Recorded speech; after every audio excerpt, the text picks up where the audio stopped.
I want to talk about one of my favorite shows of all time, Cheers. Now, you recognize this guy, right?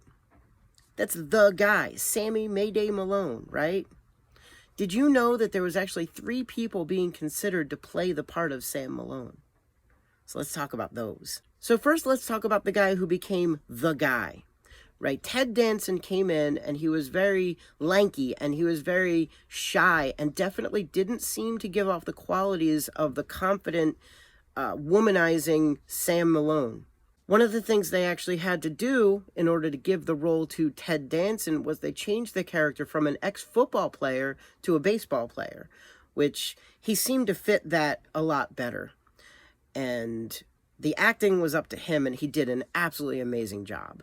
Now, as far as who almost played the role of Sam Malone, it was intended to be an ex-football player, so they wanted someone a little bit bigger who looked like an ex-football player. There were 2 actors who were considered for the role of the ex-football playing Sam Malone like it was originally intended.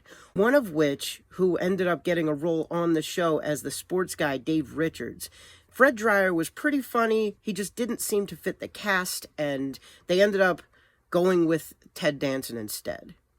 Another actor who would go on to be considered and make it to the audition stage but no further was Ed O'Neill. He was the guy who ended up being Al Bundy on Married with Children. He just didn't fit the role.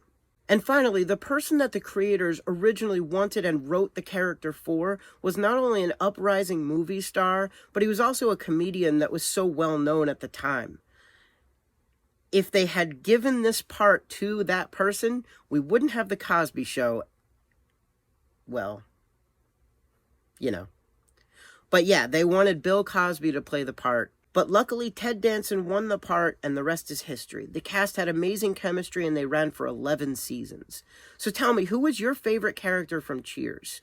I think you know mine, but let me hear yours. Nostalgia rules.